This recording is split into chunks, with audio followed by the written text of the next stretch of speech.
Hi learners, welcome to this lecture. In this lecture, we will hands-on download and install first IDE, which is CodeBlock.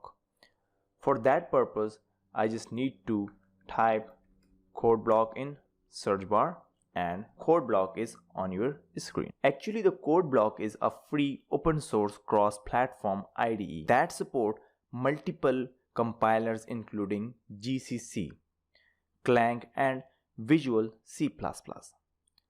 It is originally developed by C++ using WX widgets as the GUI toolkit. So let's just see how to download and install the CodeBlock.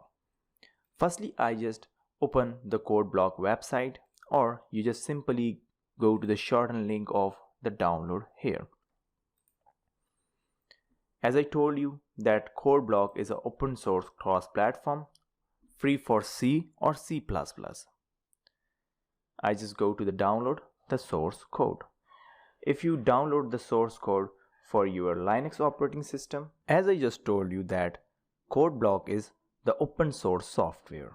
So you just simply download the source code if you want to update this software, or if you want to find the bugs and create the patches, or you want to connect to the community. This is the beneficial for you.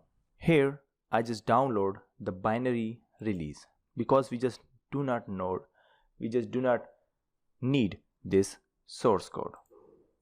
If you are, so simply go to that and download the CentOS version or the CodeBlock tar.xz file. Here you can find the documentation of this CodeBlock. I just go to the binary release, and here I am using the Windows operating system, so that purpose I just download the latest version of the CodeBlock, which is 17.12, which is released on 2017. Here I just click on SourceForge and your download will be start shortly in 2 seconds. So that will simply download this CodeBlock. If you are using the Linux operating system or Fedora, or you are using any other like CentOS operating system or Mac OS, that is available in all versions. Here as you can see, that will go automatically to this link, and after this link that CodeBlock is downloading. I just already download and installed this software. Let's just see how this CodeBlock works.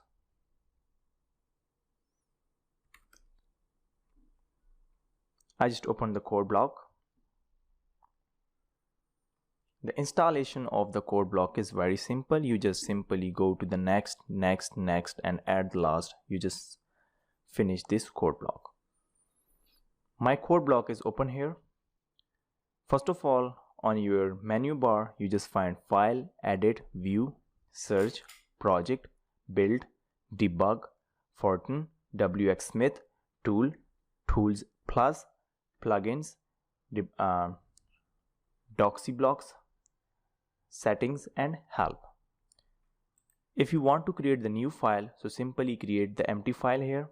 If you want to add the new project, click on the project, or if you want to add the new class, simply click the class. This will by default take the extension of the class, project and the empty file. If you want to create the new file, or if you want to open the new file, so simply go to the open, or if you want to import the project, simply import the project from these studios or these IDEs. For saving the file, simply click save file. Then I just go to the edit, so undo, redo, clear, changes history, cut, copy and paste. So these all menus are available here. Then I just go to the view. So view means this is the screen of the view. So all views are available here.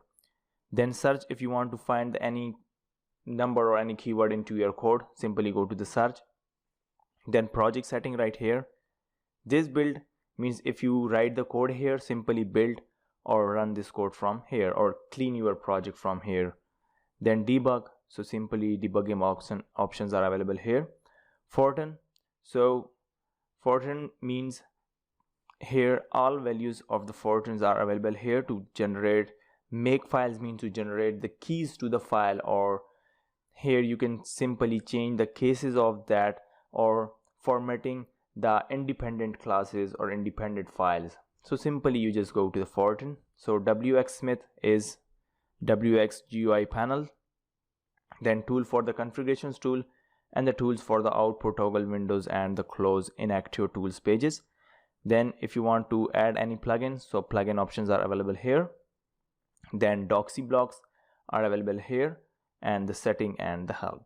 This is simply the overview of the code block what I gave you. Hope so you understand now. If you're not, please post your question at Udemy question and answer. Thank you.